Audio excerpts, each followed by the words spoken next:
¿Qué tal? Muy buenas tardes. Estamos de nuevo aquí en la Carta Robada, hoy que es viernes y es viernes de debate. Como usted ya lo sabe, pedimos una disculpa, hubo unos problemas técnicos y empezamos un poco tarde, pero pues este es un programa non-stop, o sea, no le vamos a parar de aquí hasta las 12, hasta la 1 de la tarde. Y bueno, pues si usted tiene preguntas o la intención, está ahí el Twitter, usted puede mandar ahí a la Carta Robada mensajes, también en Facebook, etcétera. Así que aquí el asunto pues es discutir este espectáculo que se está presentando en las elecciones, o más bien en las primarias, en el proceso de las primarias allá en los Estados Unidos, en medio de una situación que curiosamente en el proceso del debate de los candidatos, de los diferentes candidatos entre los dos partidos, pues hay una realidad muy amplia, además muy visible, que no se está mencionando, no se está discutiendo o se comenta muy poquito.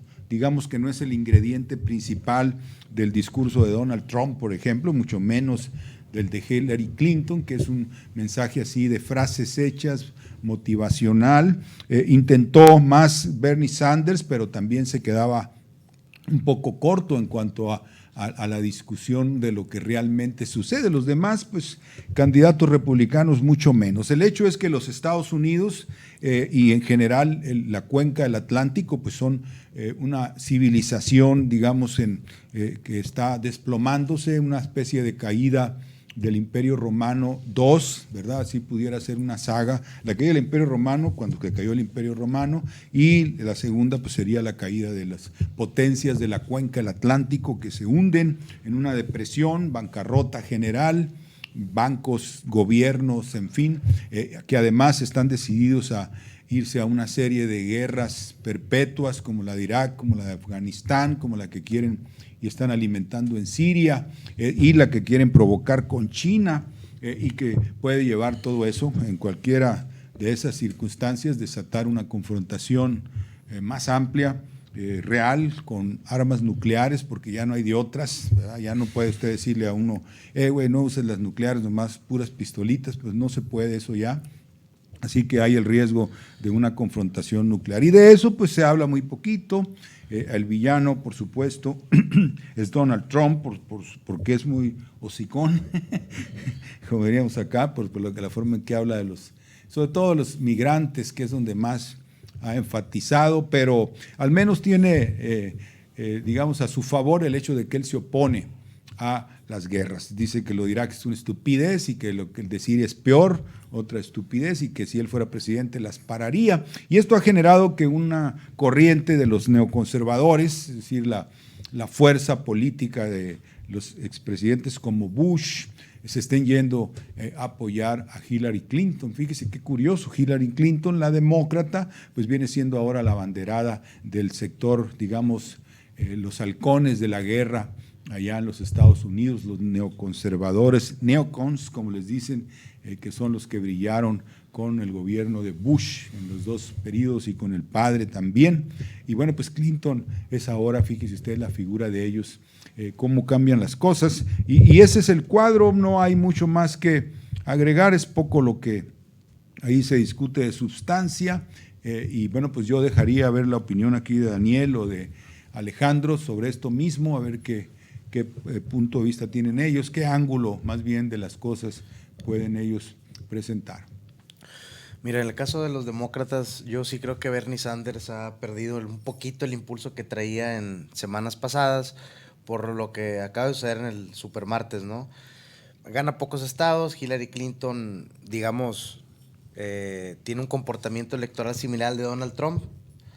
Es decir, que se lleva una buena cantidad de estados y empieza a rezagar a sus contendientes cercanos. En el caso de los demócratas, pues a mí me hubiera gustado o me gustaría que quedara Bernie Sanders, simpatizo con sus propuestas, con sus ideas. Sin embargo, creo yo que Hillary Clinton tiene todo el respaldo del establishment norteamericano, de todos los grupos políticos ya sentados. Una risa porque Bernie Sanders apoya mucho a los gays. Sí. No, entre otras cosas, ¿no? Sí. No, de hecho Hillary Clinton más, ¿eh? Hillary Clinton tiene en su base electoral las minorías, las mujeres solteras, los afroamericanos, etcétera. De hecho, Bernie Sanders no le ha ido tan bien con los afroamericanos. Pero bueno, eso es en los demócratas. A mí me gustaría que quedara Bernie Sanders. La veo difícil porque Hillary tiene el poder, las conexiones en Washington, todo Obama. para Obama, todo para frenarlo, ¿no? En el caso de los republicanos, a mí la verdad no me espanta para nada Donald Trump. A pesar de que aquí en México se le percibe como un hombre racista, elitista, pues digo, aquí también somos bastante racistas y elitistas. Se espantan con el muro que quiere... Que vive en Manjatitlán. Oye, se espantan con el muro que quiere levantar en la frontera con México, pero aquí alguna vez han transitado por Sí, sabes Barragán. que es neoyorquino, ¿no? ¿Quién? Donald Trump. Sí. Y a Manhattan le dicen Manjatitlán. No, Está lleno de mexicanos. Sí, por los mexicanos. Aquí en Barragán, donde se convierte, creo que es Barragán con Aztlán, hay un muro que divide lo que es la zona. ¿Sí lo han visto o no? Claro, claro. Eso es un muro que divide ahí una división poco sutil entre clases sociales, ¿no? Aquí hay bastante elitismo, bastante racismo no declarado o silencioso, etcétera, etcétera. A mí no me espanta el hecho de que, ok, pensemos que Donald Trump es racista, que es todo lo que se le ha acusado. Perfecto. Y esa hipocresía mexicana de espantarse por quién nos mande, vamos, por quién gana en Estados Unidos, pero estar completamente desconectados con lo que pasa en el propio país. O sea, a mí me parece hasta chistoso el hecho de que la comunidad mexicana interesada en lo que sucede en Estados Unidos le da más pavor el hecho de que llegue Donald Trump y deporte a miles de mexicanos a los cientos de miles de muertos que ha habido en México, por ejemplo. Vamos, es una reacción que me parece muy interesante. Ahora, debemos entender también que el hecho de que gane un demócrata no nos beneficia más que si ganara un republicano como país. ¿Cuál ha sido la diferencia, por ejemplo, del Premio Nobel de la Paz, así le voy a llamar a Obama, porque es el Premio Nobel de la Paz, en su comportamiento militar a diferencia de George Bush? Ha sido inclusive peor. ¿Cómo ha sido el comportamiento con los mexicanos a diferencia de George Bush? Mucha gente no sabe, pero durante el mandato de Obama se ha deportado una mayor cantidad de ciudadanos mexicanos a México que durante el mandato de George Bush.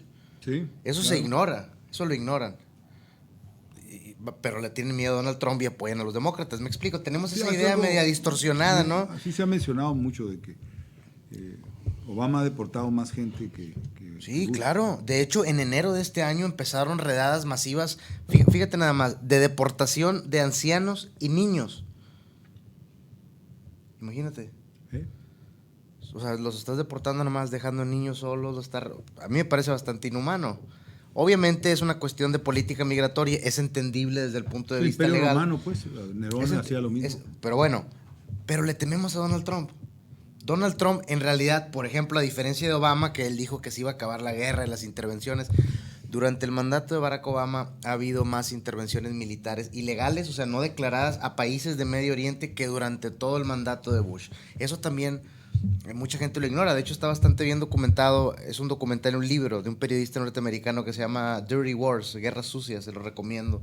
Y a las personas que lo ven, que lo chequen, ¿no? Entonces, esta idea de que los demócratas nos van a beneficiar más y que Donald Trump nos va a perjudicar más, pues Donald Trump se opone inclusive a la guerra. ¿Qué no estamos en desacuerdo con la guerra? ¿No le echamos a George Bush que invadieran Irak con las Torres Gemelas? Entonces, siento que hay una falta de lógica, ¿no?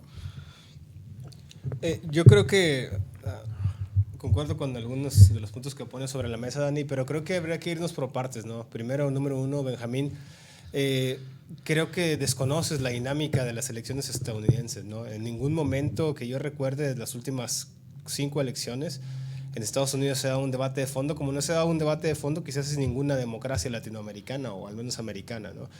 Mencionas que Sanders quiso por ahí un poco elevar el debate. Te recuerdo que tu candidato era O'Malley y O'Malley tenía, según tú, el discurso más de fondo y quedó, pero pésimamente rankeado en las primarias, ¿no? Eso te tiene que dar a entender una cosa: las elecciones gringas son unas elecciones hechas para la televisión y para el espectáculo. Si tú te vas a hablar a la gente, te vas a poner a hablarle a la gente de algo que no quiere escuchar o no vas a saber venderle un mensaje atractivo, por más que quieras salvar el mundo, nadie te va a seguir. Esa es la lógica de las elecciones gringas. Es el show, es el circo más grande del mundo en cuestión de, pues de eso, de teatro político. Son unas elecciones completamente hechas para el show business y para la televisión. Ahí te encargo las convenciones que va a haber en Cleveland y en Ohio en julio. Son elecciones hechas para la televisión. Segundo, vamos a centrarnos. Recién acaba de pasar el Supermartes. ¿Qué nos dejó el Supermartes? Aquí mismo en la mesa en algún momento pusimos tuvimos alguna esperanza de que la campaña de Bernie Sanders pudiera despegar. Tú lo acabas de decir, Dani. No se le dieron los resultados con la minoría africana, con la minoría afroamericana sobre todo, y tampoco con los hispanoamericanos. ¿Qué nos deja eso de enseñanza? En el Partido Demócrata no se puede construir un ala progresista ni una candidatura fuerte sin las minorías afroamericanas e hispanas. Y Bernie Sanders no las tiene. No le va a dar. Las minorías ya no están con Luther King. No le va a dar, no le iba a dar. Y eso lo pusimos aquí también al principio. ¿Qué pasó? Tuvo un primer par de primarias, valga la redundancia, muy esperanzadoras en estados pequeños en donde la organización te podía permitir hacerle frente a la maquinaria del Partido Demócrata. Llegas a un Supermartes en el cual hay elecciones simultáneas en 3 estados de la Unión, pues evidentemente se iba a evidenciar pues tus debilidades. Y quedó eso pues, de manifiesto. Bernie Sanders en el sur profundo, que además fueron estados que entregaron una gran cantidad de delegados, perdió por 15, 20, hasta 30 puntos respecto a Hillary. Aquí hay otra cosa que es importante mencionar. Para atajar el lado de los demócratas y dejar claro que si bien la candidatura demócrata no está decidida, sí está en gran parte, digamos, pues que firmada por adelantado. Para ser candidato demócrata tienes que tener 2,000 delegados. En las primarias se van a jugar alrededor de 1,500 delegados y el resto de los delegados, poco más de 500, son llamados superdelegados. Esos llamados superdelegados son miembros prominentes del partido, representantes de las cámaras locales, federales, en fin. Digamos que demócratas pues de alcurnia, ¿no? El 95% ya están comprometidos con Hillary. Hillary entró a esa contienda con 450 votos de ventaja sobre Bernie Sanders. Creo que pensar en que Bernie Sanders pudiera dar la voltereta a esa campaña, vamos a dejarlo por la paz. Suena iluso. La candidata demócrata muy seguramente va a ser Hillary Clinton. Y luego el lado que está despertando ahora sí que la fobia y la risa y N cantidad de sentimientos encontrados, que es la candidatura por el lado demócrata. Me recuerda a Trump, a aquello que alguna vez, Canetti sugería de manera por allí tenue, ¿no? Nada une más a las masas como el odio en contra de algo. Es lo que pasa ahora mismo en México. No nos une ninguna cosa que impacte al bien común de esta sociedad, pero nos está uniendo irónicamente el odio que despierta un personaje como Donald Trump. Que ojo, Dani, no deja de ser un personaje. Eso, un personaje que ha sabido venderse en campaña. El otro día leía una entrevista con el director de campaña de Trump y estratega además, y le preguntaban, ¿cuál es su estrategia de campaña? Dejar que Trump sea Trump. Esa es su estrategia de campaña. Claro. Están vendiendo un personaje, ojo con lo que voy a decir, porque luego puede tener un contexto así como que sumamente radical. Un personaje antisistema, una línea que Trump utiliza sistemáticamente. Exactamente. Una línea que Trump utiliza sistemáticamente es: yo no soy como los políticos mienten. Yo no soy como los políticos mienten. Yo me pago mi propia campaña. Yo me pago mi propia campaña. Marca una línea muy clara, una línea entre la clase política desgastada, como está la clase política del Partido Republicano, pero ojo, también la clase política del Partido Demócrata. La clase política en general en Estados Unidos está tan o más desgastada como lo está en México y en América Latina. Trump se está poniendo del lado del republicano y del estadounidense de a pie. Alguien me decía, ¿cuál es el perfil de la gente que va a votar por Trump? Asumiendo que solamente son rednecks y gente, pues bueno, un poco loca, ¿no? Algunos dicen. Pues bueno, el perfil es sumamente heterogéneo. Claro. Y están pasando fenómenos como que, por ejemplo, haya gente en el sur de Florida o en la Florida rural que toda la vida estuvo registrada como demócratas. Y ahora se están, valga el término, abandonando su registro como demócratas y registrándose como republicanos para poder votar por la candidatura de Trump en Florida. Ojo, ¿por qué menciono a Florida? Porque si el 15 de marzo Trump gana Florida, para el 15 de marzo se van a haber jugado el 60% más o menos de todos los candidatos elegibles para la convención republicana. Si el 15 de marzo Trump gana Florida, muy seguramente va a ser el candidato. ¿Qué queda? Ahora mismo tú mencionabas a Mitt Romney, Dani. Pues bueno, el Partido Republicano, pues claro que está con las patas en las vueltas para... O sea, no saben qué hacer, ¿no? Se rieron de Trump cuando empezó. Primero lo ignoraron y luego se burlaron. Sí, Esta semana Trump puso esa frase de Gandhi. Lo puso con una foto de un rally inmenso, pues. Había alrededor de 12,000 personas en un rally en Kentucky.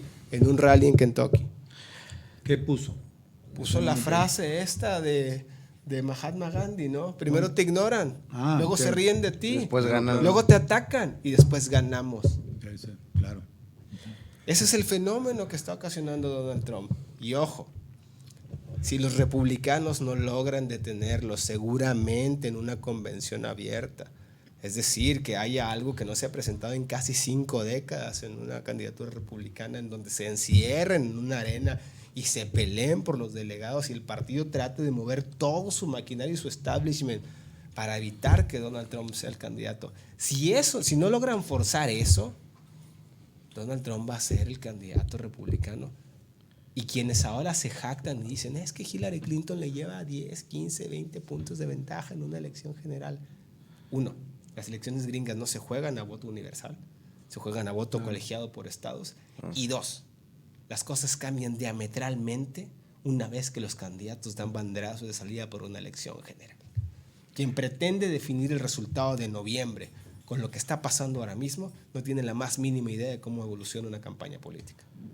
Ahora, bueno, yo creo que podemos retomar lo que dijimos aquí hace 3 semanas, creo, cuando analizamos también la cuestión de las primarias en los Estados Unidos, que dijimos que los que iban ahí, los frontrunners, ¿cómo se dice? Los punteros, Sí, los punteros. iban a ser precisamente las dos figuras anti-establishment, en ese momento Sanders, Sí, claro. y en ese momento Trump. Porque así lo parecía, Benjamín. Porque así lo además. parecía. Ahora, Trump se ha manejado como anti-establishment porque recoge una serie de demandas, todas agresivas. Por ejemplo, el asunto de los migrantes va acompañado de la crítica al outsourcing, ¿no? a la relocalización de la industria que se hizo bajo el libre comercio desde los 90 para acá en los Estados Unidos. O sea que la industria se vino a México, se fue a Guatemala, se fue a Asia, etcétera, y que es algo que le duele mucho al norteamericano, sobre todo el corazón industrial.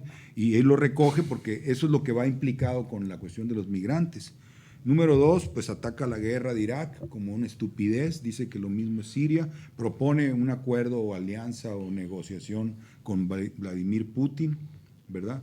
Y cosas por el estilo, es decir, no sé qué más se esté manejando, pero todo eso le vale entre sectores que él sabe muy bien que están descontentos, porque lo central es el descontento de la gente por una sociedad que está siendo devastada económicamente y que está siendo mandadas a guerras continuas, etcétera. Ahora, pero además déjame hay terminar algo, este hay punto. algo. Pero yo hacer quiero una ir- acotación ahí, Benjamín. Sí. Hay algo, el por qué es tan atractivo todo eso que menciona Trump.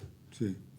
Porque pueden sonar a locuras o hasta idioteces, pero el público gringo, el pueblo gringo, Sí, es tiene asunto de 15 años viendo a ese personaje de Trump. Entonces, no se van a esperar que Trump ahora les hable de un déficit fiscal y de los impuestos y tal. Les va a hablar en como les ha venido hablando. Sí, de lo que la gente sufre. Ahora, eso que la gente sufre es lo que alimenta el proceso electoral en este momento. Y efectivamente, tú dices, desde el punto de vista electoral, las elecciones son eso, son un show business y la gente pelea y no maneja ideas.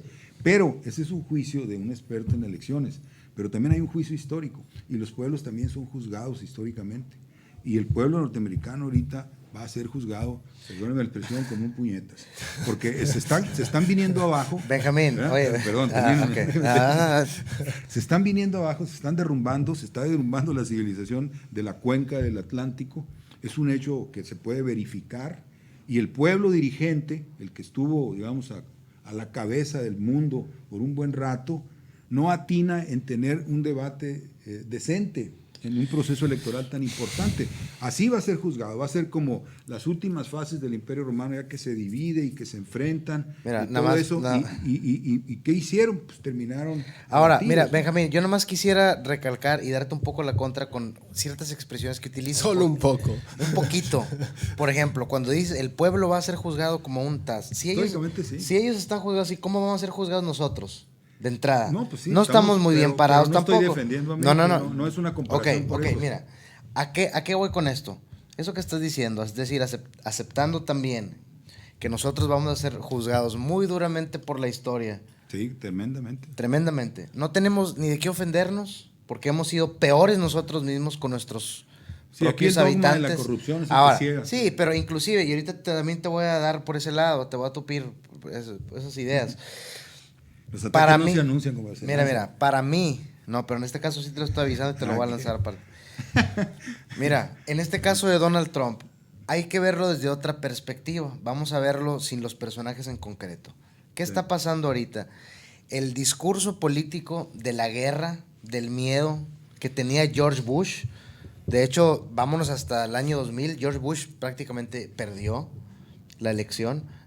Llegó en una elección pues bastante cuestionada, donde salió favorecido por su hermano Jeb, que ya se bajó de la contienda republicana.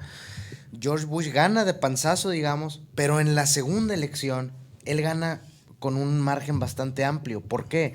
Porque ya el pueblo norteamericano se había casado con la idea de la necesidad de invadir Medio Oriente, porque de ahí salían las amenazas. Era una paranoia bastante... Y no solo el pueblo americano, medio planeta Tierra. Y medio planeta Tierra. Que ahí es discutible si lo hicieron nada más por darle gusto a Estados Unidos o no. Pero bueno, ese discurso o este surgimiento de los personajes antisistema podría llamársele como la política norteamericana post Irak y Afganistán. Porque ese discurso ya no funciona.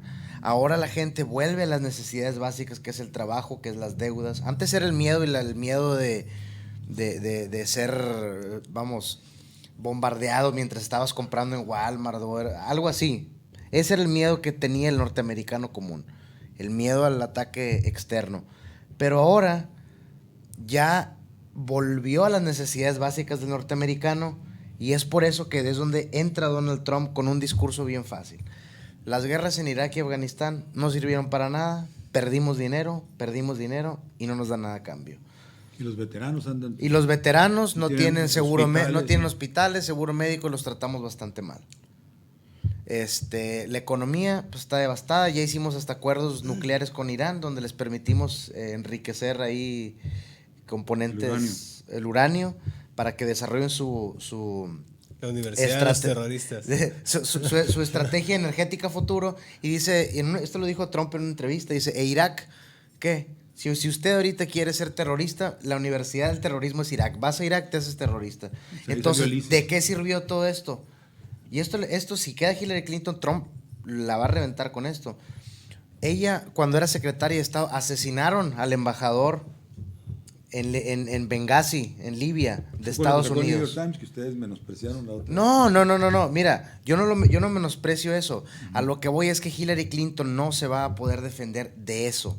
Porque ahí la puedes atacar como... Simplemente le pueden decir, oye, ok, está bien, nosotros apoyamos...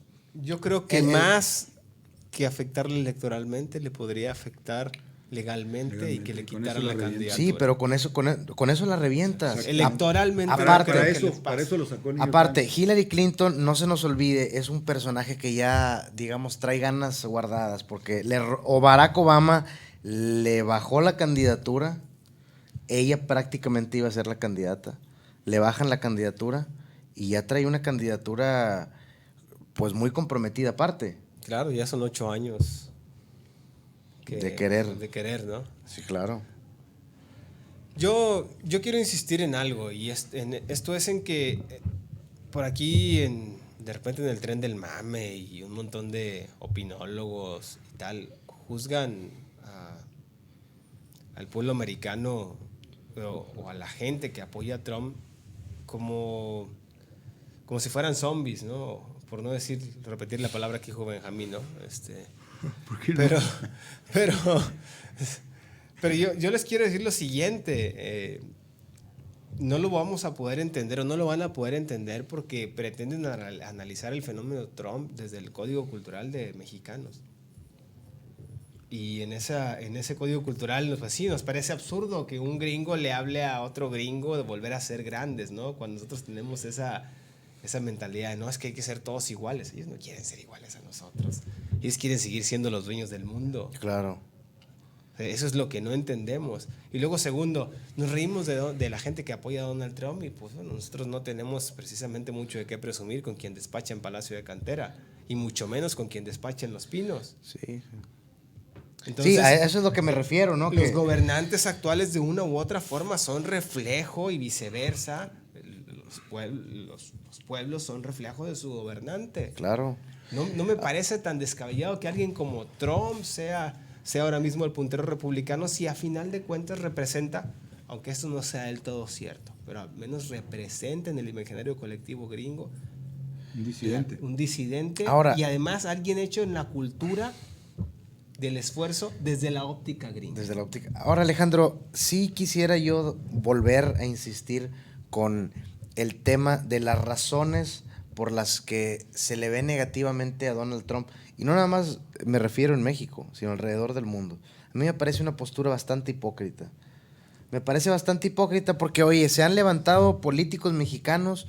Hace rato veía que Eugenio Derbez sacó un video diciendo que él iba a hacer todo lo que estuviera en sus manos para que Donald Trump no sea presidente. Yo me puse a pensar, oye, y Eugenio Derbez nunca lo vi jamás decir una declaración de algún candidato mexicano. A ese punto ha llegado la ridiculez del ciudadano común. Ahora, sí, Trump es esto, Trump es aquello, los americanos son unos estúpidos. Ok, ¿y el estilo de vida lo emulamos de quién? ¿O lo tratamos de imitar de quién? La ideología del consumo, la ideología del éxito, la ideología de cruzarse a Estados Unidos a comprar a McAllen, ¿de dónde viene?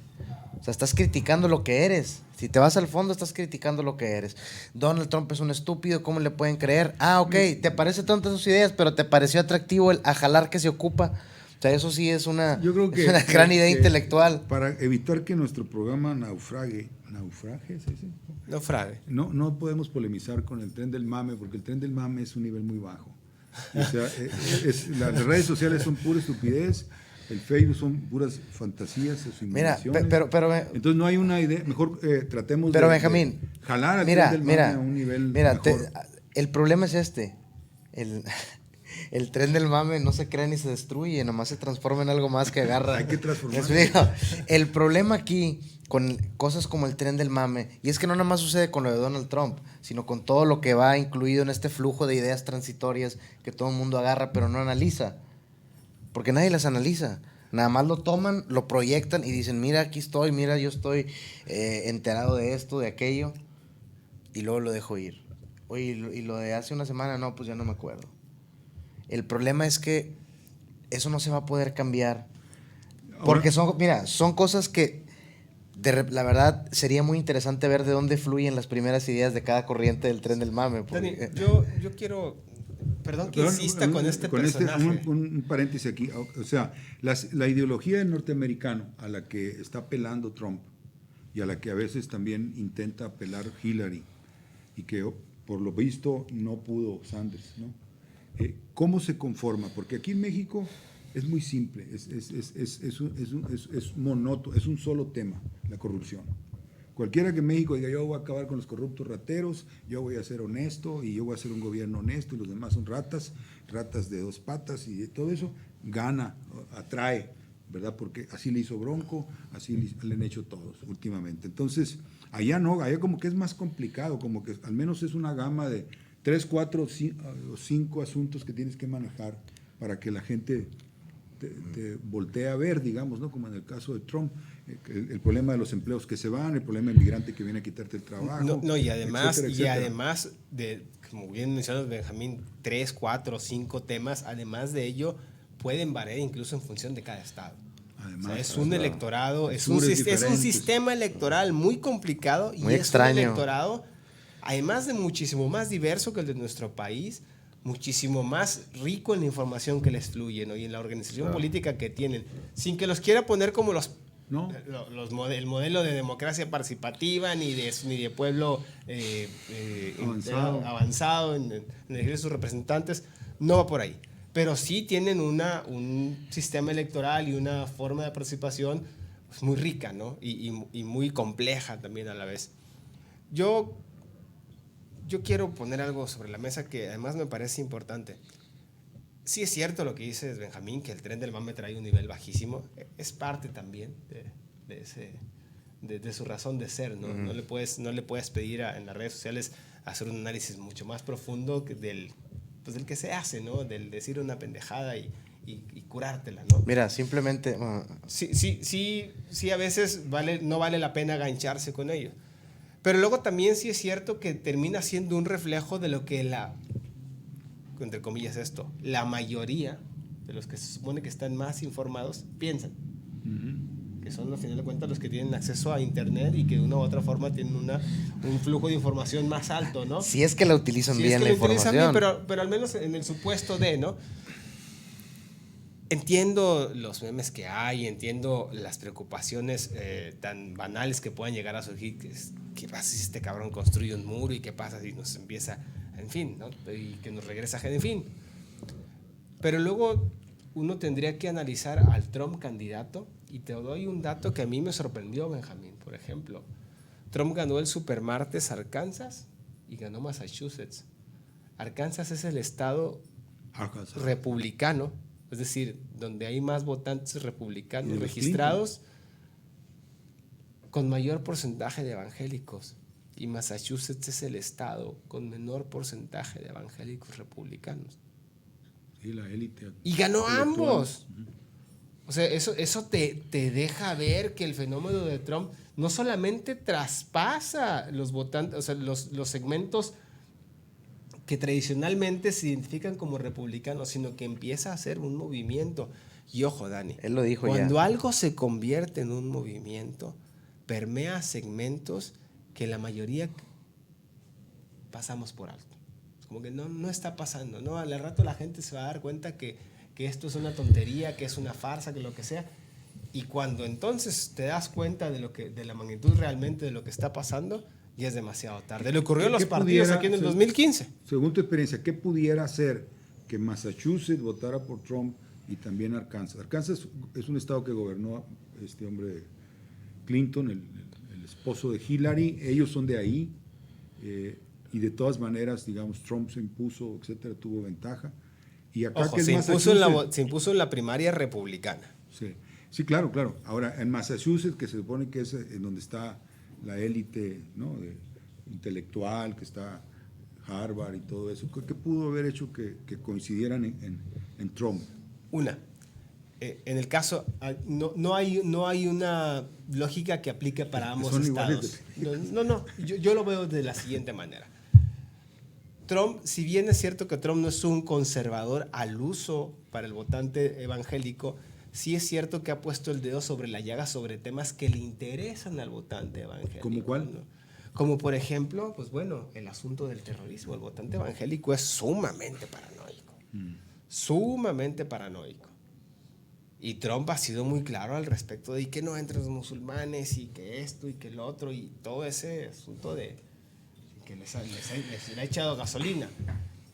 Segundo, ¿qué pasa en Massachusetts? En Massachusetts, más que yo identificar una causa, no, desgraciadamente no vivo ahí, no estoy al tanto de cómo se está permeando la campaña. Si hay un indicador que a mí me hace mucho ruido. En Massachusetts votó gente con doctorado. Sí, pues. Blancos con doctorado por Trump.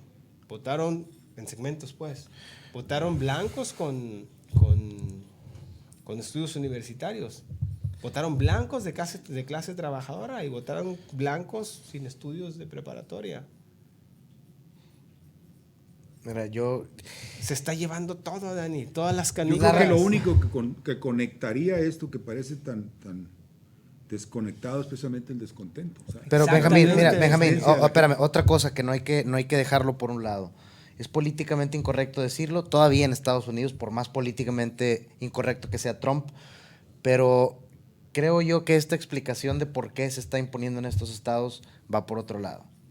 El discurso de Donald Trump atrae al votante republicano más conservador.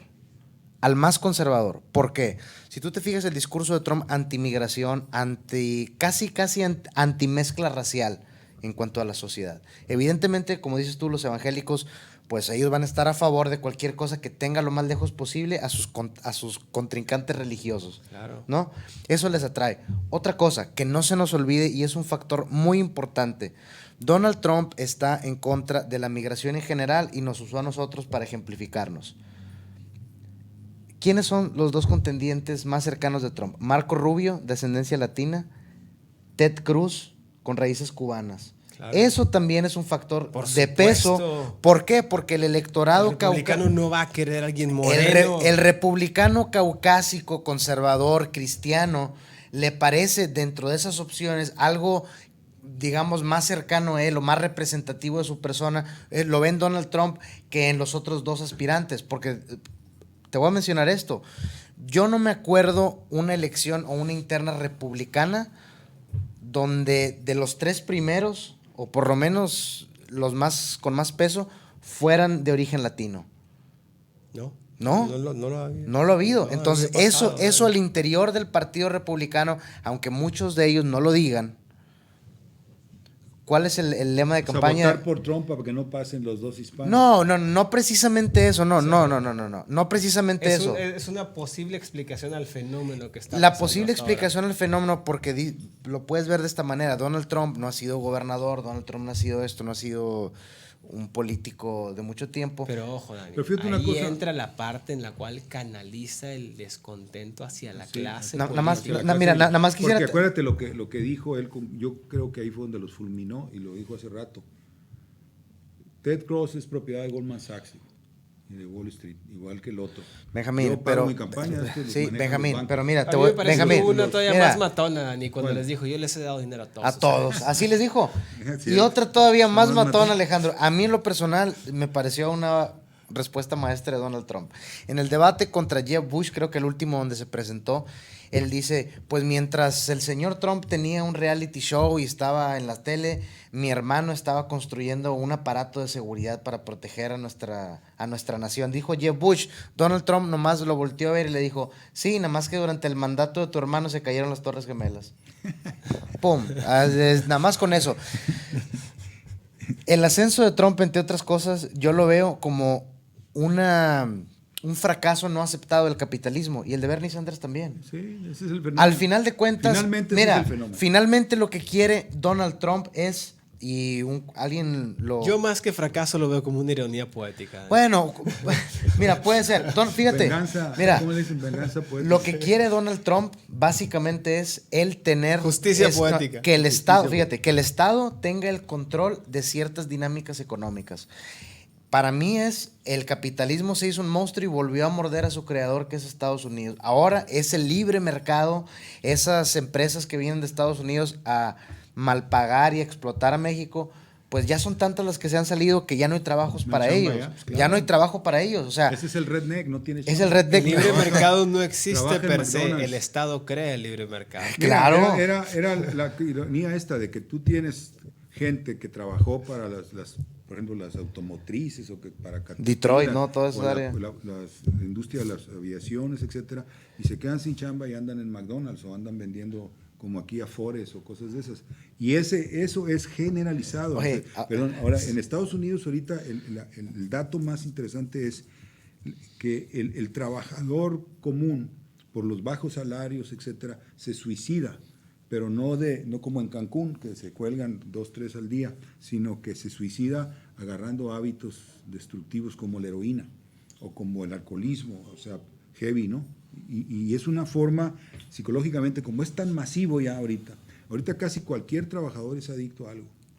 Y antes el trabajador, el productivo, no, era orgulloso, tenía familia y respondía por ella, etcétera. Y ahora, lo que le llamaban en inglés white collar, ¿no? Sí, o sea, es como una forma de evasión. Entonces, ese descontento del matiz que pueda agarrar en Nueva York o acá en Texas, Eso es lo que yo creo que está dándole fuerza a un fulano como Donald Trump. Y eso yo creo que va a ser a la hora y la hora el gran obstáculo para Hillary, porque Hillary es una mujer completamente Robótica. hipócrita, corrupta, todo el mundo lo sabe, todo el mundo lo sabe. A mí me parece que en una campaña presidencial no tengo un oráculo no se va a puede recurrir al pero conservadurismo de la sí, gente. Pero no le va a jalar. le va a ser muy difícil a Hillary Clinton. Yo no creo que gane. Sortear el manejo escénico enfrente de un tipo como Donald Trump. Yo también creo lo mismo. Si le recuerda lo de la Lewinsky. Exacto, por supuesto que se lo va a recordar. No pudiste cuidar a tu esposo, que nos vas a cuidar a nosotros, o una cosa por el estilo. Donald Trump ya se lo recordó hace tiempo, ¿eh? Le dijo, si Bill Clinton no te escogió a ti en lugar de Hillary, ¿por qué te escogeríamos nosotros? Eso fue, algo así fue lo que le puso. Recurrió a la Lewinsky. Sí. Y en cualquier otro político sería condenable. En este payaso, no. En este payaso. Mira, ¿sabes a quién me que recuerda? Ayer habló de sus genitales, ¿no? En el sí. El Washington Por cierto, Post dice que es una derrota para el republicano completo por lo que el show. Pero mira, te voy a decir algo. ¿Sabes a quién me recuerda muchísimo Donald Trump? Y a la gente que vea este programa los invito a que investiguen a Silvio Berlusconi. Por supuesto, pero por supuesto. Silvio Berlusconi, él, no sé si, creo que Giovanni Sartori escribió todo un libro. Creo que ya lo había mencionado antes. Las antes. novias de Berlusconi eran más jóvenes. Bueno, no. Fíjate, Berlusconi en un juicio, él se propuso, le dijo a su abogado, el abogado dijo ante la corte que Silvio Berlusconi podía probar ahí en la corte las acusaciones falsas de que él era impotente sexual. Me explico, ese tipo de declaraciones pues grotescas, es un show, pero que no se nos olvide que detrás de ese show, para mí Donald Trump sí tiene un contenido muy distinto al de sus correligionarios republicanos. Se está agarrando descontento. Yo coincido en algo con Benjamín, ¿no? Cuando pone desde la óptica desde el lado de las elecciones, desde un experto en elecciones o desde el lado de la óptica de las elecciones, esto es un teatro, ¿no? Pero hay una pues digámoslo así, un juicio histórico, ¿no? La experiencia me ha enseñado que todos los políticos a lo largo del mundo, durante la campaña, hacen política, bro. Una vez que ya se sientan, les ponen una banda presidencial, una corona, lo que sea, entonces sí viene el verdadero tú a tú y el verdadero plan de gobierno con los dueños del Lupanar. Si no, pregúntenle a Bronco, ¿no? Por ejemplo. Muy bien, creo que tenemos que terminar. Yo, de todas maneras, reitero que desde el punto de vista histórico el pueblo norteamericano se está comportando ahorita como un puño, no voy a decir la otra palabra, y así va a ser juzgado porque en efecto está frente a tres. Y se va a poner peor, Benjamín. Se va a poner peor, Benjamín. Yo creo que va a ser juzgado. Oye, así por cierto, historia. para terminar, me dio risa. Imagínate el hipotético que ganara Trump y dijera, México va a construir el muro. ¿Qué diría el gobierno mexicano? Sí, que lo haga Grupo IGA. Claro. Que me toque. No, Beltrón es alguien. Muy bien, nos vamos a despedir. Creo que esta confrontación o debate fue útil para usted. Creo que fue abundante la información sobre un tema que de otra manera pues usted tendría que andar averiguando detalles. Yo quiero felicitar a Alejandro, que tuvo un manejo muy bueno del proceso electoral norteamericano. Yo lo conozco, pero así nomás por encima, no mucho más. También Daniel, que se metió en algunos de los procesos allá en los diferentes estados, y creo que pues eso es muy intelectualmente nutriente para muchos. Yo pues me limité simplemente a hacer el juicio histórico, así que los Estados Unidos pues vamos a ser igualmente juzgados los mexicanos muy severamente por lo que ha pasado en los últimos 30 años, pero el pueblo norteamericano, digamos que es más reciente su decadencia, los últimos 15 si acaso, ¿verdad? Y bueno, pues eso es lo que yo creo que va a tener de importancia este proceso electoral. Nos despedimos, lo esperamos el lunes, tendremos como siempre los lunes un panorama global de lo que está ocurriendo y va a ser a mediodía, ya sabe usted, así que nos vemos el lunes.